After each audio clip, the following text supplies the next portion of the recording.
kind of test stream where I'd basically just play through the intro mission of Mechanicus on PS4 rather than on PC. Now, the version of Mechanicus I played on PC, well, that I've played on the channel in the past is the PC version. So there may be a well, at the moment it's rather easy for me to play it because to play it on PS4, so I figure why not do it. Also, new headset, I can actually stream. Yay! Now,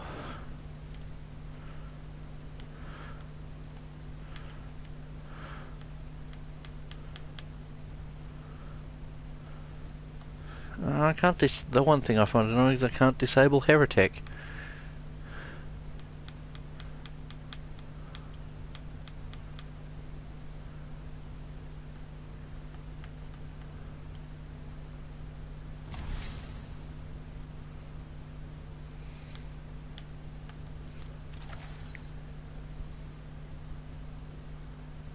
Not an early game.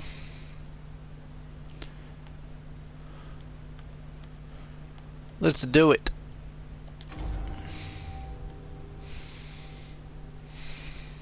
It is the 41st millennium, a time of darkness and war. The Imperium of Man claims the whole galaxy in the name of the God Emperor. It fights an endless war against Xenos from without, heretics from within, and supernatural horrors from beyond. Alongside the Imperium's war fleet serves the Adeptus Mechanicus. They are the tech priests of Mars, the guardians and reclaimers of humanity's technology. Ever searching for remnants of knowledge from man's glorious past, exploring the depths of the galaxy for worlds long lost to mankind. In the name of their machine god, they manufacture the Imperial war machines within gigantic foundries known as Forge Worlds. Gradually, the tech priests of the Adeptus Mechanicus shed their human weaknesses, replacing their limbs and organs with machineries that is both stronger and spiritually pure. Their leaders, the inscrutable Magi, protect the Forge Worlds and further explore the corners of the galaxy within their cohort Skitaris. Okay, pardon my dyslexia there. Cohorts of Skitaris and butchering of sentences. Yeah. It is a time of warfare, of tragedy and potence of doom. Across the benighted galaxy, the Adeptus Mechanicus is one of mankind's last defences against a new dark age. Or perhaps they will be the ones to hasten its dawn. Yeah, well, I wouldn't be surprised if Cole, welcome, new viewer! Wouldn't be surprised if Cole was to bring about the doom of mankind. I mean, I'm amazed the Mechanicus hasn't been split in half by Belisarius Call's creation of the Primaris Marines and all the tech to go with them. And to be fair, things like the Repulsor actually did exist in the lore already, just not in the current form. There were Grav Land Raiders. They were in the service of Arkham Land himself, the Dark Angels, and a few others. They were very rare. Also, there were Grav Rhinos that were used by the Adeptus Custodes for a time, and the Sisters of Silence. It's kind of a shame the Grav Rhinos never made a comeback in 40k and 30k when Forge World started doing them.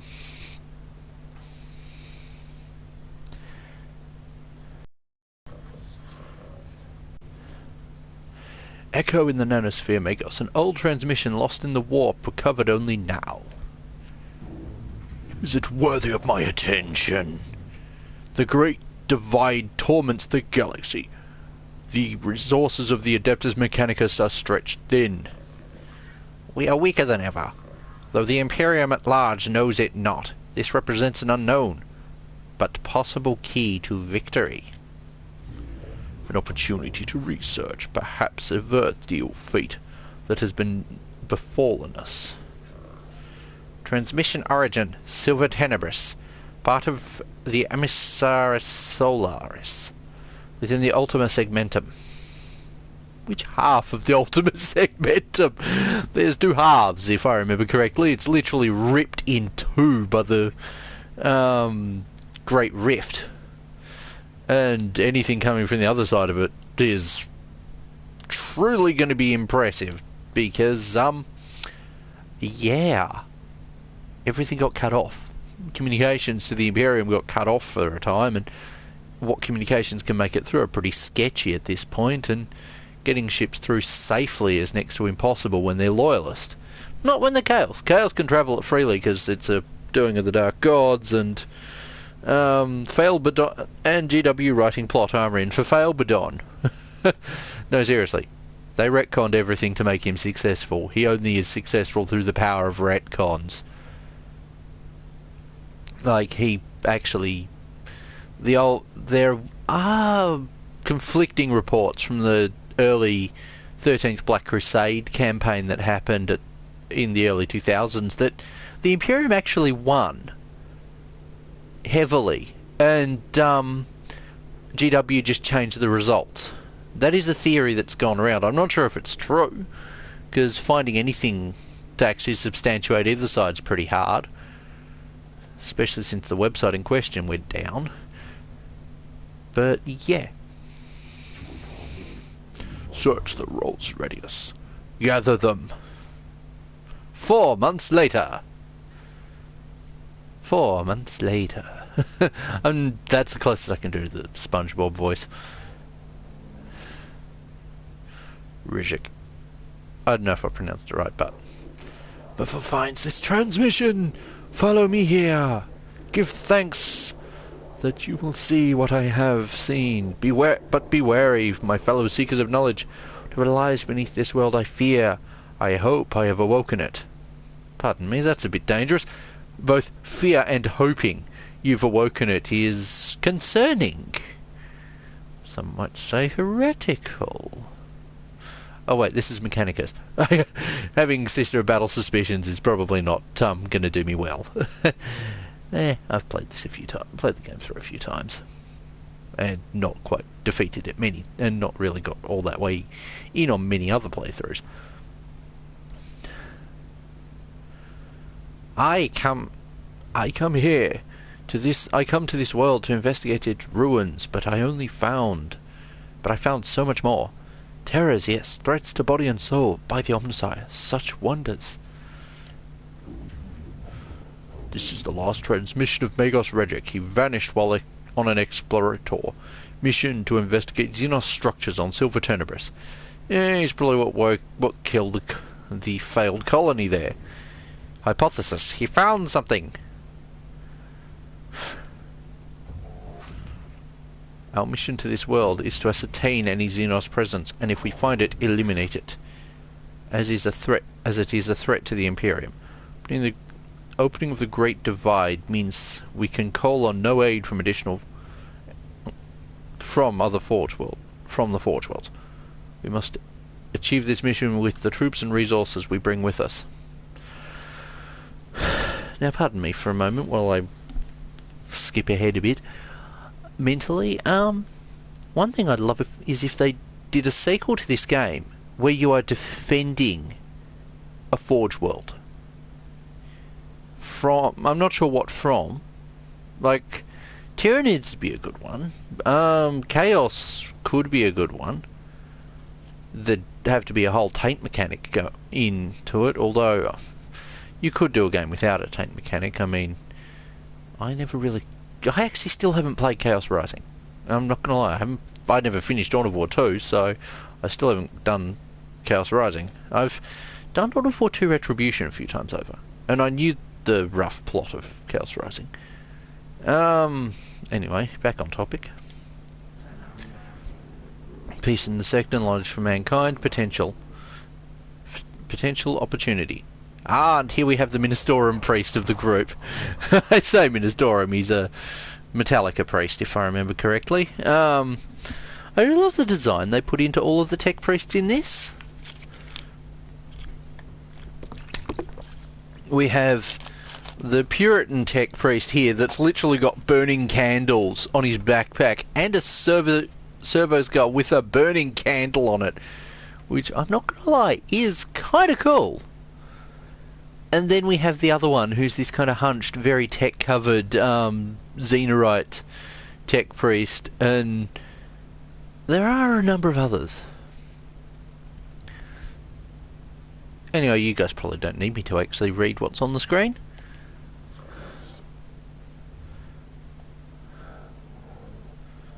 Sinking with Celestis Mechanicum. Questing warnings. Oh dear. Oh dear. Oh dear dear. Oh wow. That's bad.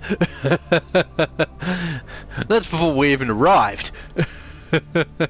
To be fair, that's still a good warp journey. Like, there are some bad warp journeys, and that's not one of them. The Gala field flickered. It didn't fail. If it failed, we'd have been lost forever. And the ship would, and we'd be fighting deck by deck against demons, or worse. I'm pretty sure the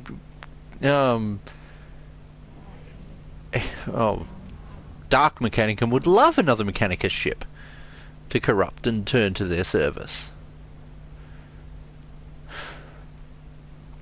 Anyone wanting ideas for female tech priests, play this game. I love just how much of an armoured husk he is. Like, I'm fairly certain he's based off Belisarius Call, although the model we see on in the backdrop there very much looks like what's its name? The normal Dominus. Now I've converted my Dominus to not be quite so hunched. Well, my main Dominus, Dominus, is converted to be a standing pose, and when I find it in storage, I'll be doing a video on my Mechanicus, because I'm planning on doing a Mechanicus Diary series in similar idea to Brent from Mistcast's Nurgle Diaries, where I'll basically be covering the growth of my Mechanicus army, where I will be doing mountains of conversions. There'll probably be a few scratch builds, which I'll not so much show the building of the vehicles to try and avoid copyright, to avoid kind of offending the almighty overlords of this IP,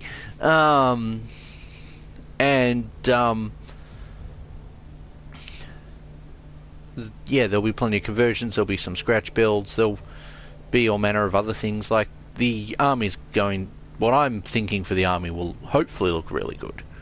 Anyway, let's get back to topic.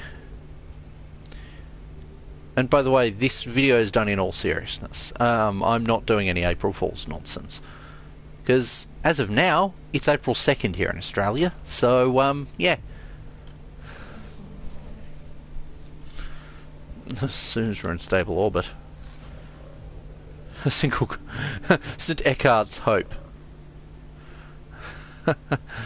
Why am I reminded of the YouTuber I follow, Eckhart's Ladder?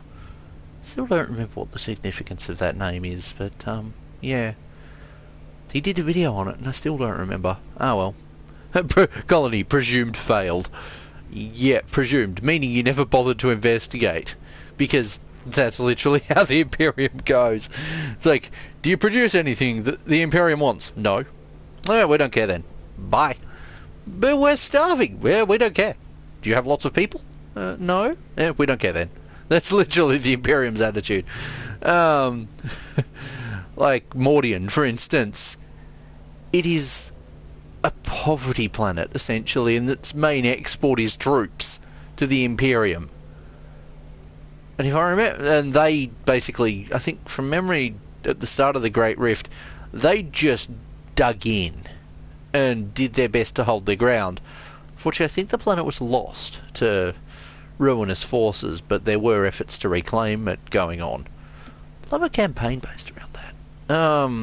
Anyway, back on topic.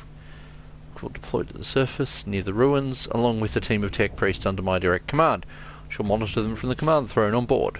Service Girl Radius will serve as my eyes and ears on the surface. We'll make landfall at once, pardon me. I find it hilarious that, no scarabs take down the servo skulls. So sit.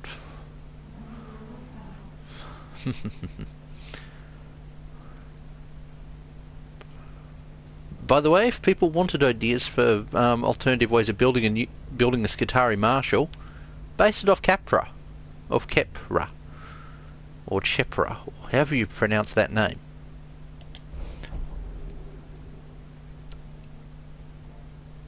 The sound you make when you step on Lego. Sector discovered. Sector located. A running joke from Skyrim days is dwarven ruins are named after the sound you make when you step on Lego, and I entirely like the idea of that. It also kind of sums up Necron sounding names to humans.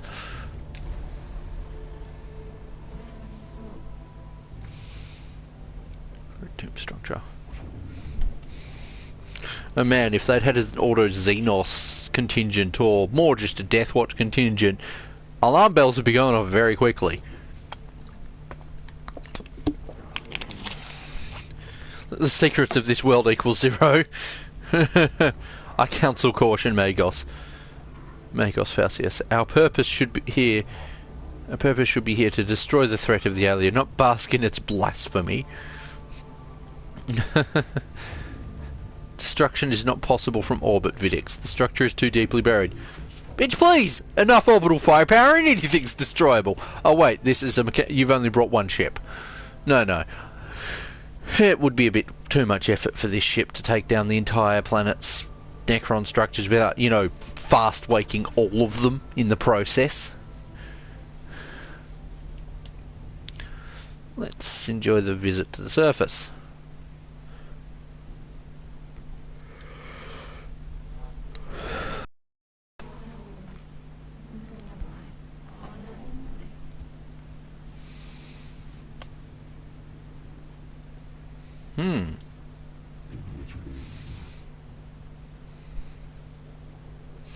Yes, it would. It would be foolish to commit them to the unknown. Greatest respect for my Skitari, but they are still far from the ascension to tech priest that of a tech priest affords. I agree, Subdomina. Seriously, why couldn't we just name... Oh wait, no, because she's a Subdomina. Still, like...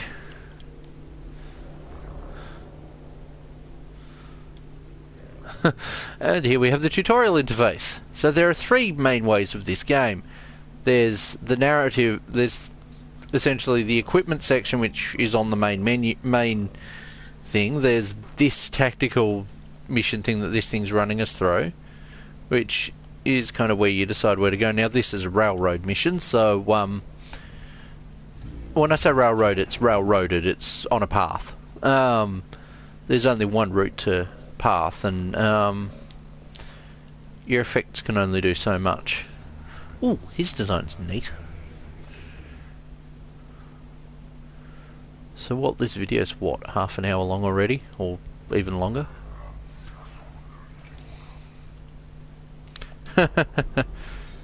Yes, yes. So now we have options. Do I want to secure? Do I want to secure? Detecting massive energy spikes from inside the tomb. Thank the ominous sun, no one was close enough to be hit by the radiation, but something's happening in here. Noctilith source detected, also known as Blackstone. Request collection immediate. And here we have the currency of this game. Blackstone is used to pay for upgrades and for the deployment of troops in missions. It also covers the cost of repairing tech priests after the end of a fight.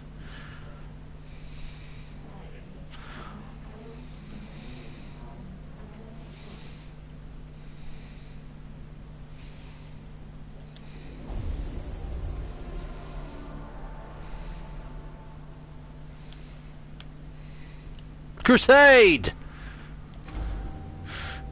It's like, Holy Crusade, go! I'm not saying that Christian Crusader line that was a meme. I've made enough of the jokes of it in the past.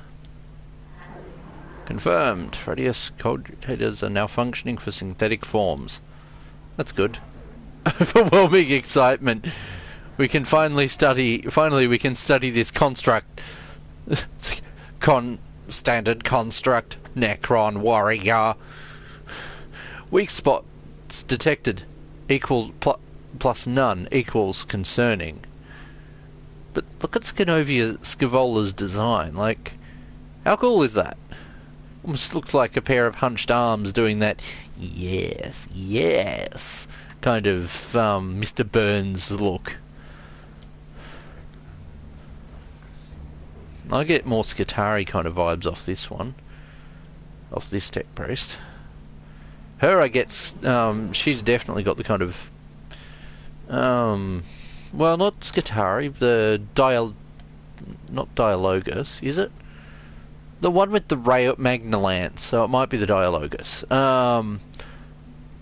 The tech priest that has the Magna Rail Lance and acts as a interesting unit to back up your fellow Skitari with, because it buffs their weapons and so on. Wonder if Skitari will get orders. Considering the Marshal kind of strikes me as kind of a guard company commander type figure. Wonder if they'll get orders in the new codex. Anyway, that's a discussion for another time, or maybe not. Yeah, Gauss weaponry is nasty. Also, Skitari can self-repair. Not Skitari, Necron warriors. Meaning we have to curve stomp the damn things. Love how just under-equipped the tech priests came in. It's like, we have strange, mysterious threat that could kill us all. Let's go in without really focusing on guns. Not much in the way of guns now. Ah, damn it. You're the one that moves. Oh no, you've got a gun and a servo weapon.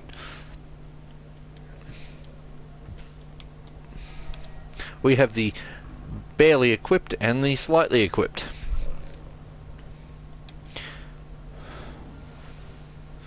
Yes. Everything, well, movement costs a certain, for those new to the game who are just watching this to kind of learn how to play, the blue area is where you can move without it costing you any cognition. The yellow will cost you cognition to move into, and it will only display one round of cognition until you get into it. And then it'll display again the next round. Now, these tower things here will give you cognition. The little gear symbol you see on them indicates cognition.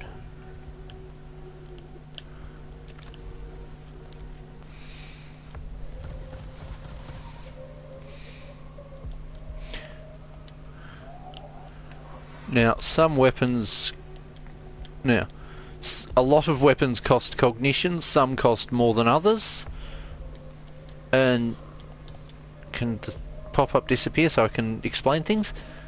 Basically, the Servo Skull ability, which is what I used there, its initial base abilities is that it can collect cognition, but you can instead send it at an enemy unit to reveal their stats.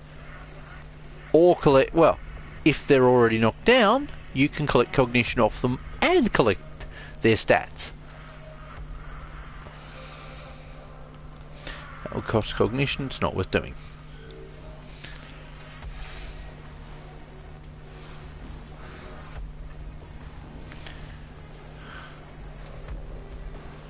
Yes, I know. Now, a lot of weapons in this game cost cognition to fire, such as the Serpia. Serpia also reveals stats. Now, much like the Serpia, there are other weapons in this game that will reveal the stats of an enemy for you.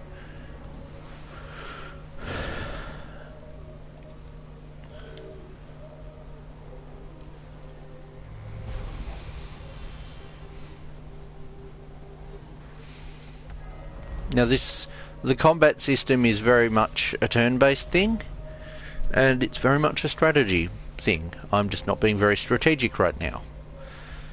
There are ways of doing this without taking any damage whatsoever, and I'm not really doing it. Puts down servitors. Kind of want to take as little damage as possible because oomph. Now, servitors are great.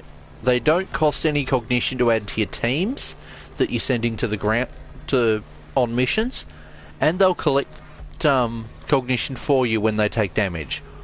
And note, when they take damage includes when they're killed.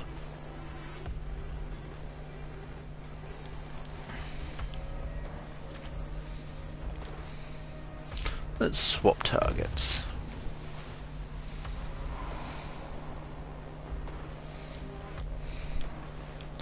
Now, when fighting Necrons, if you score a critical when damaging them, and it deals their final damage, they will disintegrate. Otherwise, they'll collapse, as we might see in a moment.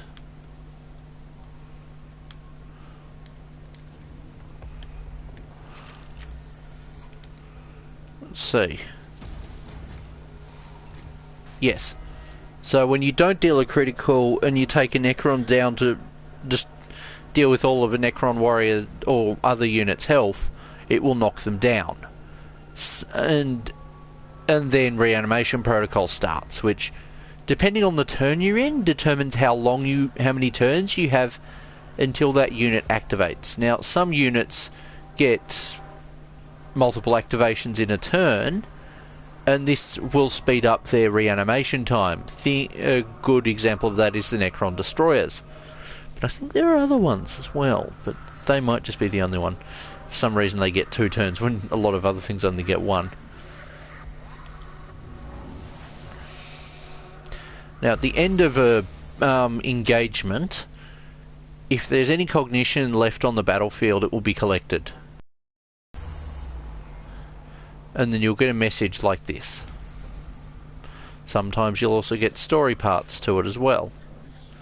Now, the health of each unit in a cohort carries over between individual battles on a mission, which can result in you getting killed easily if you're not careful, which, let's face it, I wasn't. I'm not being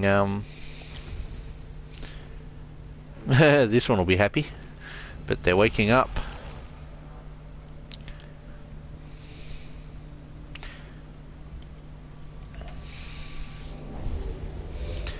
Let's fight.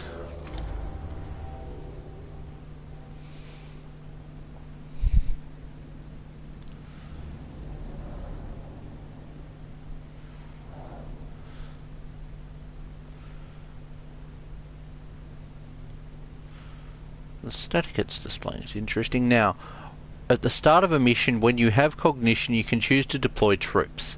This is often a good idea if you, for example, it can allow your characters to not get turn 1 sniped. Some units, if they're close to your characters, then your troops will target your characters, but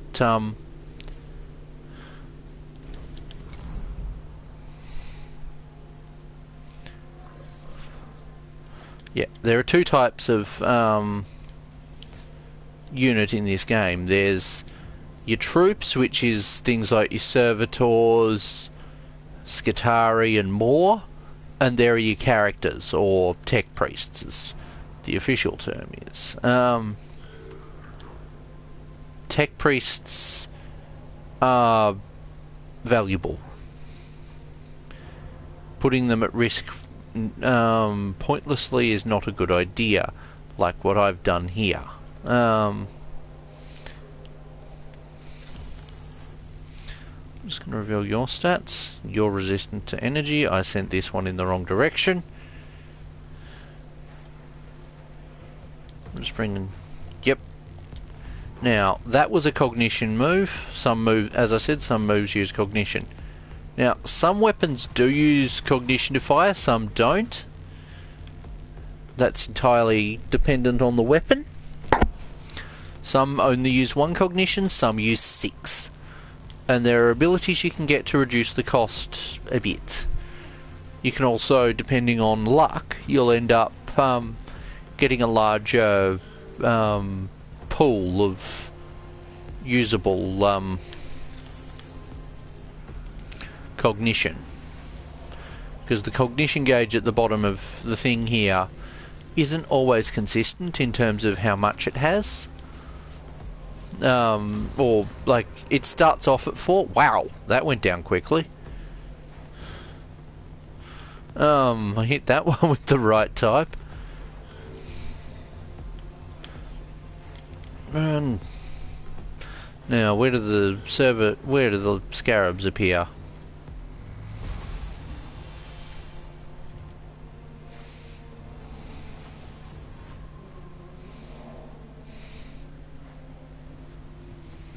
Oh dear. Scarabs.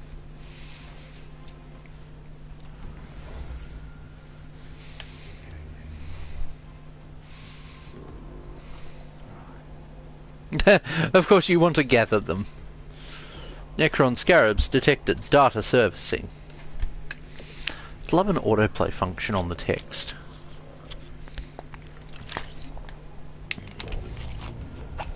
I love that. Verify your cogitators and then tell us what surfaced.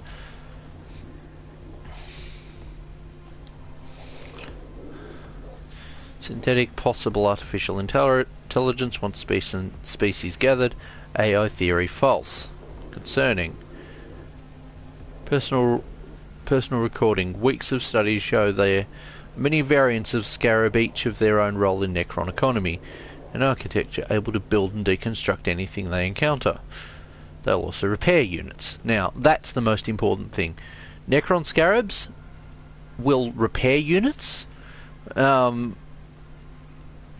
they will attack you. Now, when they attack, they do acid damage, which has a carryover of 1 damage per a turn, per the end of that character's turn, the character that's been injured, unless you wipe it away with an ability. Now, there are abilities to wipe it away. I was foolish enough to leave this tech priest right in front of them, so he's probably going to cop it.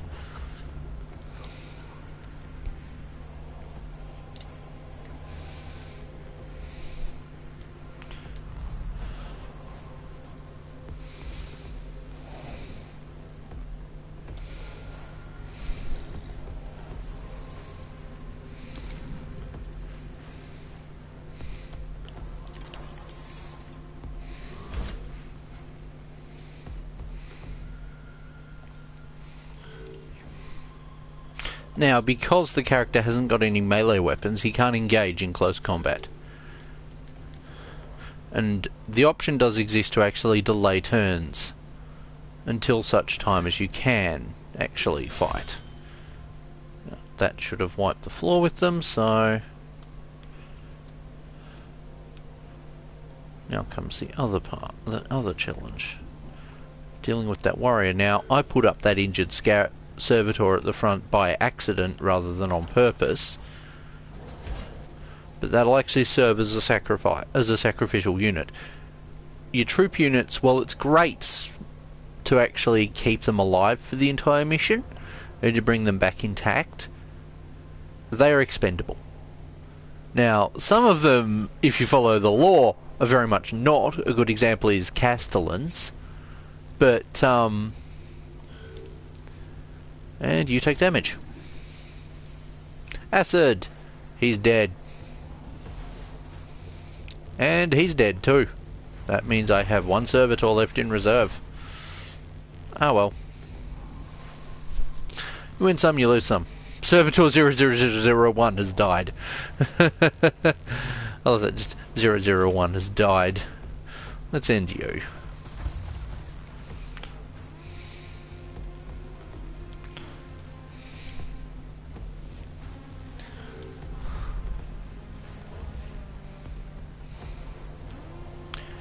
Now, if I put you there, you can make it into combat. Nah. Charge! Charge! You completely expendable droid. Well, not droid. Servitor. There we go.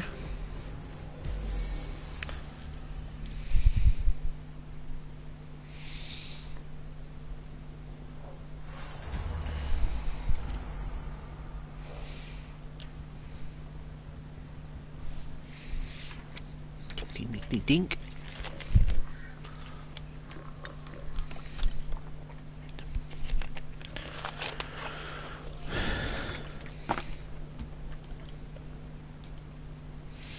Oh dear.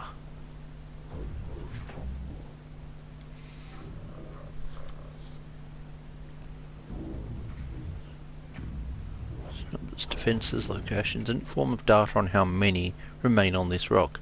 Secondary, source of purpose of this term. Why was it built? This is a road. Oh. Felt the answer, but Necron data looms are incomprehensible to Imperial Marcotech. This might take a while. May I intervene? Approved. Nanospheric interface complete. Hard to decipher purpose. List of suggestions. Magos. Deconstruct device. Activate switch mechanisms. Learn Necron language. Return later.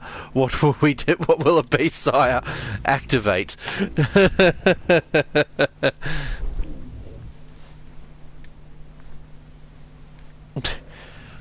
Protocol activated. Confusion. Nanospheric interface. Disconnect at once.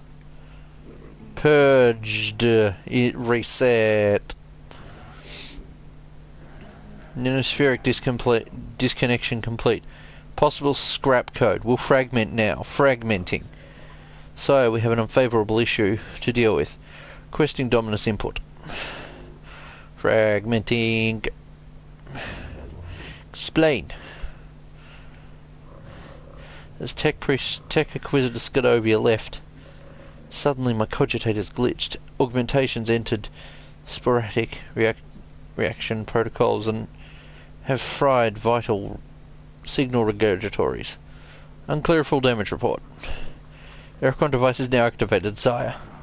Fragmenting.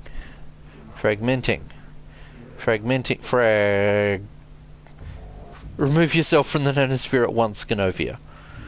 Readiest report. Tomb is awakening, sire.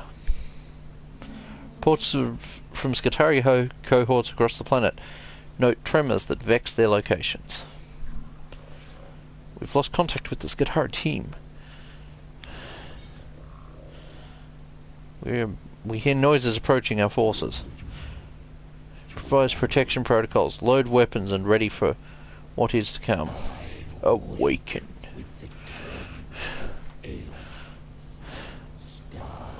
Yet burn.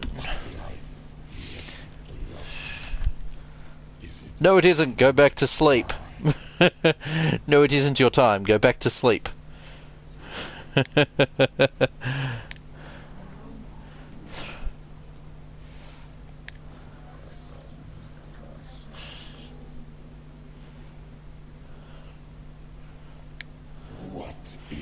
This. Flesh and steam combined. A mockery of both. Their every footstep a blasphemy. What manner of galaxy is this to which I have awoken?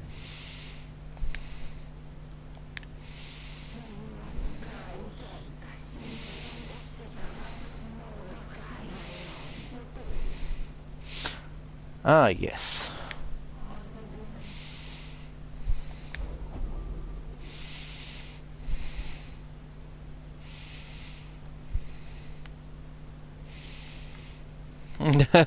We could try capturing it, but I don't think I've got enough. I don't think I can do enough damage to it.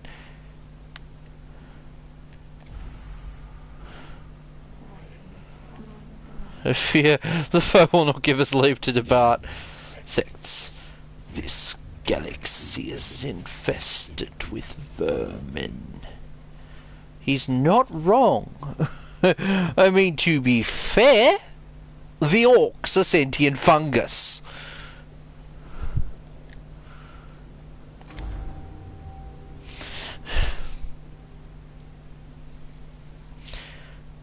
Now I wonder how my computer would handle using my mic with this headset.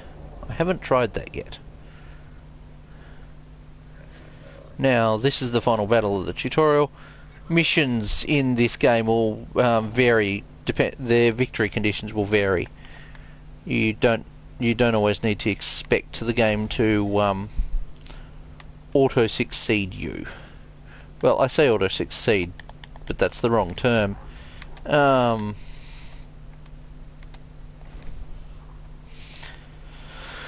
Victory conditions vary. Sometimes it will be annihilate, sometimes it will be reach escape area. Sometimes when you get there, you're then expected to actually clear everything else out on the battlefield. Sometimes it's scan devices. The missions do vary in this game depending on the game, the mission type in question, and really your and what you're expected to do. Start battle. Skitari. Injured Skitari. Well, injured servitor. Run up there. Act as distraction. We're going this way.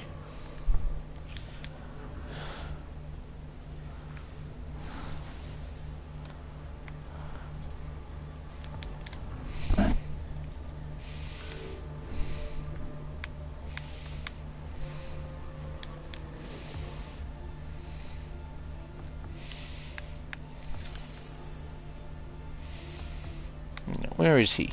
Now I'm going to use the Server Skull to reveal his stats. He has 50 health and currently physical armor. Now weapons in this game are divided between two types: physical and energy. Weapons like the Phosphoserpia are energy based. Basically, you see the little icon next to the damage number? That indicates the type of weapon. Now, weapons have two phases. The normal phase, which is indicated by it just looking normal, and then there is the machine spirit charged phase, which is indicated by the actual weapon itself glowing red around the edge of its box. Now, there is usually a little charge indicator on the actual bottom of the weapon, on the bottom of the weapon's box, that will actually light up a certain percentage to indicate the amount of charged up for its machine spirit. The machine spirit attack for different weapons does a certain amount of damage additional, and has additional effects in many cases. Some weapons it will outright disintegrate armor, other times it will deal additional damage, other times it will increase the blast radius of weapons. Not so much applicable on PS4 because PS4 is glitchy. Well, the PS4 version of the game doesn't have some weapons working properly. There are things that weren't there are patches that weren't put through on the PS3, well, the PS4 version of this game, that I learned firsthand. That, or it may just be a bug in the build of the game that certain saves won't run certain weapons properly.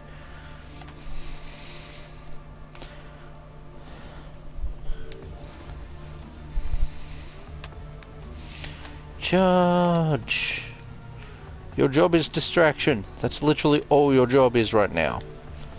Our goal is to get the tech priests out.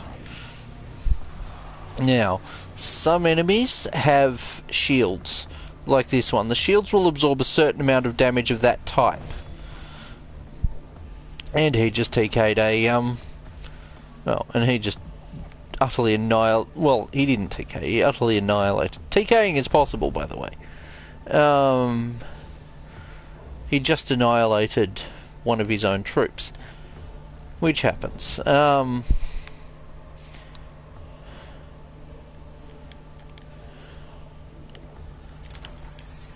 Aha! You is vulnerable to physical now. I should totally move you down here then, force you to chase him. You are Macrostubber, if I remember correctly. I'm going to just move you here, grab that cognition back, I'm playing cat and mouse.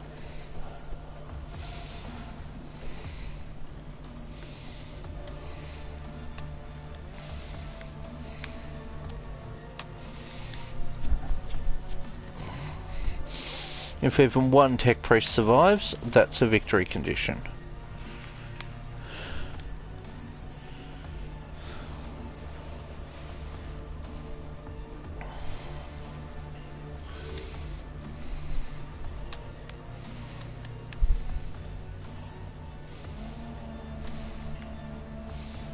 Now the camera angle can be changed, as you just saw, which allows you to sometimes know if you can hit a target. Now, when determining targets, you'll see that there's a little blue icon in the shape of a weapon that appears on a target. And then the game will draw a line of sight between the firer and the target. And this is where some of the glitches come in. There are some weapons that actually fire in a straight beam, and they just don't work on the PS4 version. Thankfully, the Serpia isn't one of those weapons. Okay, you've got energy shield, that's fine. I'm not so bothered about energy shield. Now, you see how the Serpia's now got a red bar halfway across? That's indicating the charge for Machine Spirit. Now let's watch Lord Grumpy Face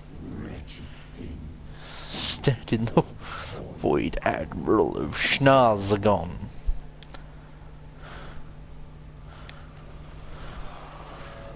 And he's now physical armor. And he just annihilates that servitor like it's made of butter, because that's what happens.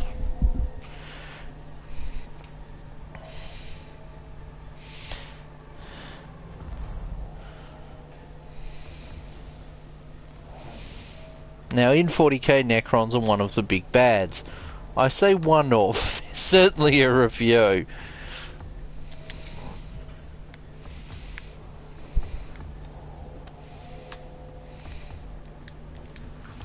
Now, you're coming up here to end this one.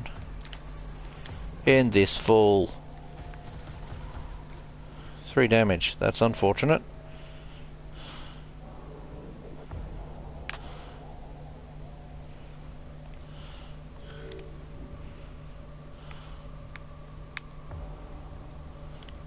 First off, you grab that.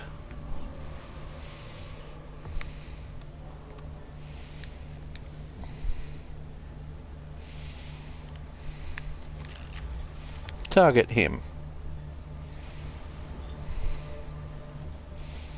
Now it is entirely possible to kill that guy, but it requires you to skirt him.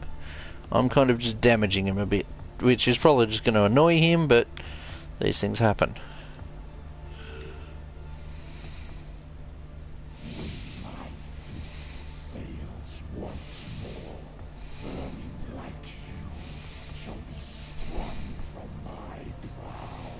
She's no need to get nasty or anything. Grumpy man.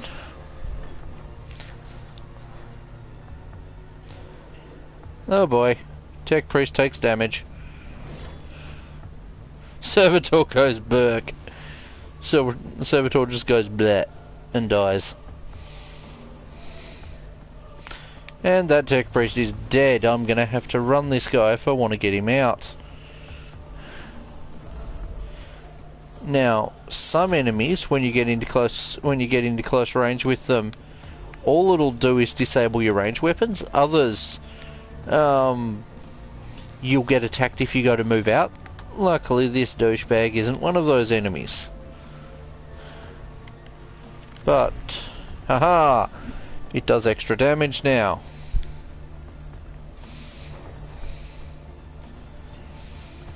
That does all of 36. That takes him down to 36.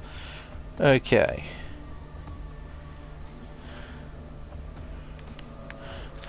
I'm just gonna grab that, because I want to get that Tech Priest out of here. Not him, the next one. The one with 10 health, rather than 1 health, because this one's dead.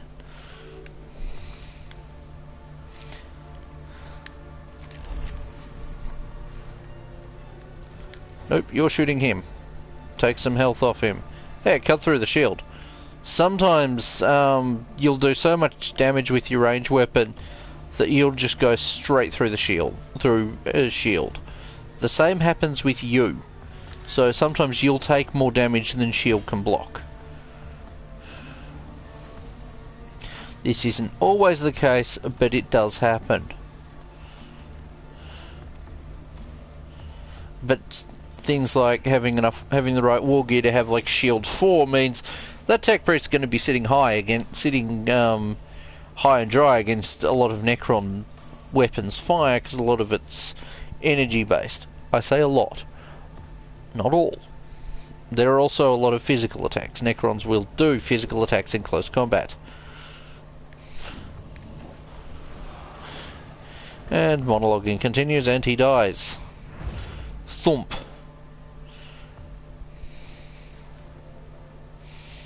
Ah, dang it. Now I have to outrun him. He's on a grav platform. This guy can fly.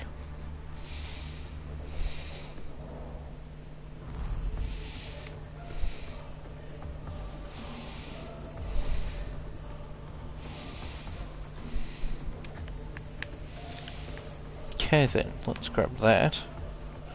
Because we need to get you out of here. I want to at least have one tech priest survive. I say one. I don't expect it to be more than that. I didn't expect it to be more than that. I would have liked to have beaten this guy, but I think he has more health than normal. Seem to remember him being weaker, so I think he got extra health for this mission. Here we go, let's get out of here.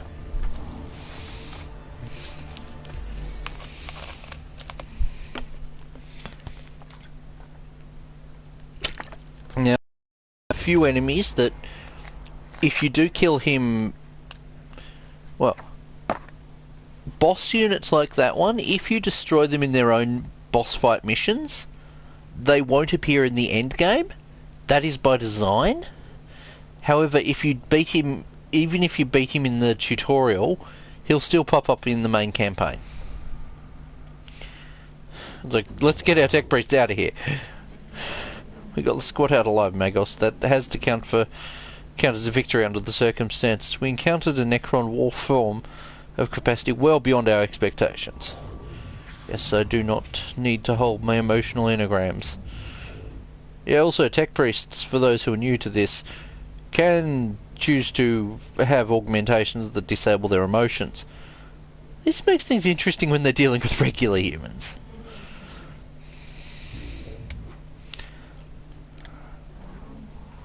Yep, they're waking up.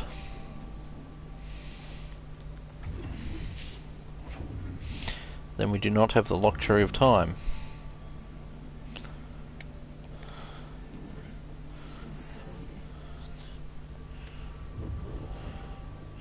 Spare from my emotional cause, but I see they lack logic to determine decision making. Instead, I choose to quarantine them. Ah, yes. And what are your orders? Secretary will explore the tomb chamber by chamber to maintain a foothold. My tech priests will be deployed on crucial mission objectives. I shall mobilize the Skitari immediately, Magos. Opportunity detected. Necron leader forms rarely observed. Shield of intelligence on Necron added to some of human knowledge. Focus on acquiring artifacts and data. How dare you, heretic! Hold your tongue! Counsel to abandon our very souls? The life of Archmagos Boreasis. Appendix 9. Our only objective should be death to the alien and all his works. All else is deviance from the Omnissiah Creed. If intelligence gain equal true, then go to victory. Anagram retrieval to face an enemy unknown is to fight in the dark. Sun Tzu! To defeat an enemy, you must know them. I can't be bothered quoting either Sun Tzu or Thrawn at this hour. I do like Thrawn. Better ignorance than heresy. Typical of the religious type, of the overly zealous. Not so much religious type, but overly zealous. Enough! I will not have bloodshed between my own Magos. There will be enough on the surface. Very well. Yes. Shall it be done? Yeah, there is a whole political game going on between those two. Now, there are several different endings to this game. Now, here we get the next part. Basically, there are readings from all across the planet determining that when compared to the tomb, determine that the Necrons are waking up, and there will be a lot more of them than the Force here can handle should they all be awake. And as a result, we have a timer. Now, this game, as a result, is kind of a bit XCOM-ish. Now, I haven't actually played XCOM, so I don't really want to make the comparison too much. Repeating pattern in the reanimation protocols and the rate at the Necrons awakening. They are speeding up. Be certain. So machines act according to patterns and programs. If the reanimation protocol continues to accelerate, they will fully awaken every Necron on this planet in 264 hours. Given the extent of the buried structures, that will constitute a Necron army beyond this mission's ability to contain. Let's see. Then our time here is limited. Calculations estimate time spent deployed on missions will affect overall outcome of missions. We'll send Skitari scouting parties to discover tombs and create forward positions for high priority missions. Sire, if the threat to Silver Tyrannus is not addressed and eliminated before full reanimation is reached, we'll have to abandon the planet. So yeah, it's saying, okay, so basically this game, as I said, there is a timer. That top timer determines, basically it covers how much of the battle you can do. Well, I say how much battle. Basically, when it reaches 100, you have to do the final boss fight. Until then, you can do, there are various missions you can do, and each one of them will affect, your performance in them will affect how much of the timer fills up.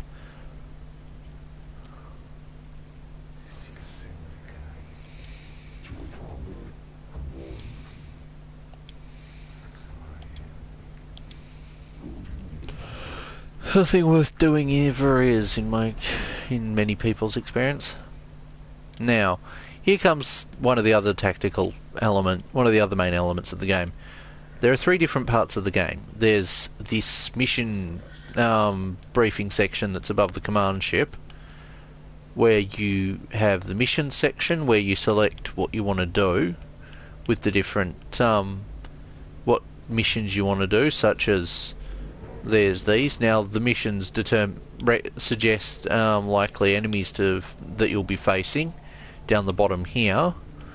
Under difficulty, it'll also specify whether it's easy, medium, hard. Well, easy, normal, I think medium's a difficulty, hard, or praise the Omnissiah. Yes, there is a difficulty so high that you should praise the Omnissiah. Admittedly, that's reserved for major boss fights. And basically each mission determines the like you get certain rewards for doing each mission, on usually blackstone and pieces of equipment. The equipment, it's done at complete random, which makes it funny in cases like this one where we have the Puritan tech priest giving Xenorite equipment. That's always funny when you're a lore buff, but when you're a fan of the lore, now there are 3 interfaces there. I've just clicked the next one. This is the cohorts one. Now this shows the forces available to you in terms of type. So we have the Magos. Now you can have up to 6 of them if you unlock them. And then all these back sections up above it, where the Servitor are different for different troops. Now you have various Skitari types, you have some other stuff from basically from the AdMech and Mechanicus. Well, the AdMech Codex and what was formerly the Skitari Codex. I'm talking 7th edition, well, 6th to 7th edition here with that, rather than in terms of just standard cult Mechanicus Codex, or Adeptus Mechanicus as it's now known in this. Now here we determine the different you select different war gear for the Tech Priest and different disciplines. Now, by default, the 2 weapons you get is the Phosphor Blast Pistol and the basic Power Axe. Now the Phosphor Blast Pistol, on top of dealing 1 to 2 damage, or 3 damage when its Machine Spirit is activated, it will reveal enemy statistics. The Axe does 3 to 5 physical damage and will will damage armor, removing 1 point of physical and energy armor when on Machine Spirit. Now, with the Omnissiah edition, you get the Arc Scourge. However, this weapon normally is only ever accessible when you're online, when you're playing the game with an internet connection. I don't like that. There are mods to fix that on PC. It's something that should never have been. Features of a game should never be locked behind internet access, especially if you're planning on using systems such as Origin or EA or GameSpy or whatever. I mean, GameSpy is dead. Now, and then if you've got the Heretic expansion, or is it Heretic? The Heretic expansion, you end up getting the Sufferer Shattering Axe, which by default deals 3 to 5 damage and deals 1 acid damage over 3 turns. Machine Spirit destroys 1 armor and 1 thing. Now it costs 2 cognition to use rather than the basic axe, which costs 1. The basic axe is about the same stats as it, but that one does acid damage. At the same time, it actually looks really cool. Now we're going back to here. We've just selected the mission thing.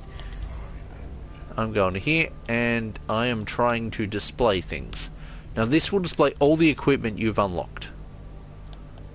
It doesn't actually show you what the equipment looks like, unfortunately.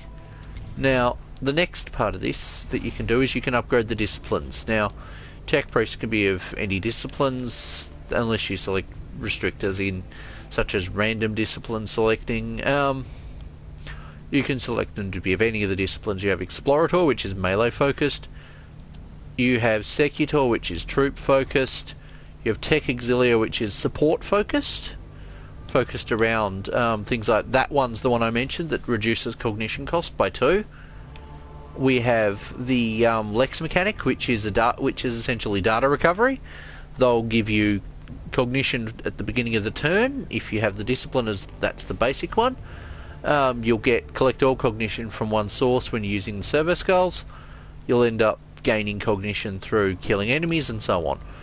Each Tech Priest has their own types of war gear that they award as well. Now, a good one to take, if you want my advice for people that are beginning, my best suggestion for a tech is to have 1 Tech Priest equipped with from the Engine Seer discipline, so as to heal your Tech Priests, and just go for very basic equipment on them until you get better equipment.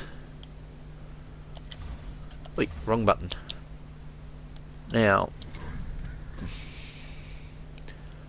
the next one I'll suggest is having a heavy weapons specialist or Lex Mechanic. Now, heavy weapons specialists are good for gunning down. Now, in terms of disciplines, I'm just going to show you. I can't afford to select another one. So basically, now you've got your cognition gatherers discipline, you've got your healer discipline, and you've got your range support discipline. So where Explorator is going to be all about doing damage in close combat and buffing doing damage in close combat, Dominus is all about gunning them down from a distance. Now, while it may not seem like a smart idea to, well, no, not so much smart. While it might seem counterproductive, if you're going for a full melee tech priest, a good idea is to actually go 2 disciplines in on, to go 3 points in on Dominus, to give you the servo skull, which allows your tech priest to have something that will fly across the battlefield and do some damage. Now, that being said, I'm not sure if that actually interferes with final discipline piece titled Traveller, which deals 1 damage, which adds +1 to damage of melee weapons if there's no range weapon equipped. Now, it should be mentioned, Arc Scourge is not a melee weapon. It's not a... Actually, no. Arc Scourge is not a ranged weapon. It is technically a melee weapon. I did not realise this for so long. And then immediately proceeded to use the thing in my melee-only playthroughs, because hell yeah. Now, I like going Arc Scourge, because... Now, a good idea to have is to have a tech priest that's equipped with 1 weapon that does energy damage, and 1 weapon that does physical damage, so you can counter both threats. At the same time, if you're going full heavy range through a Dominus discipline, by all means, just go with 1 big heavy weapon and a light sidearm would be my suggestion. But I'd also suggest having at least Discipline 1 on the Tech Auxilium, just to reduce the cost of the shots. Now, a discipline that was added in with the Heretic expansion is the Xenorite one, which the first ability on it does similar to the second ability on the Engine Seer, except instead of being at the end of your turn, it does it at the beginning of your turn, which means you can have a self-healing tech priest. Now, the next thing that happens, the discipline is an interesting one. It gives you some interesting traits. It allows, basically, once per battle, your tech priest will get revived with 10 HP. By that point, you've also got the tech priest has got an ability that costs cognition that allows them to restore 3 points. They end up gaining critical damage +5 for every 5% chance for every missing HP, and then they gain, and they'll have corrupted technology, which means for every you take damage every time you damage an enemy, but you also gain +1 to damage, which is a trade-off that will put a lot of people off using that discipline, but it can be really useful. There have been times where I've had a tech priest with the Ultimum Resistor survive missions and basically carry the day. So those are your main options. Now, I'm not going to launch into Mission 1. This video has gone on long enough. Thank you for watching. I just wanted to kind of give you guys some basic rundowns and so on. Now, one thing that's worth mentioning is there are multiple endings to this game. There's a base standard ending. There's also an ending if you side with Scanovia, or Scalova, or however you pronounce their name. Heretic Tech Priest. You'll know what I mean if you play the game. Sorry for the spoiler. Basically, there's an ending for that Tech Priest, and there's an ending for this one. There are also achievements for siding with, for whichever one you side with. Now, I've never got this one because I've done missions for this Tech Priest. I'm not sure if there's a minimum requirement that you can't go above, or a minimum restriction of number of missions for them. You could entirely do just this Tech Priest's missions and go from there. Now, looking at the war gear, probably be worth it. We've got macro stubber, or STC, or the Omnispecs. Now, an Omnispecs is an interesting piece of war gear.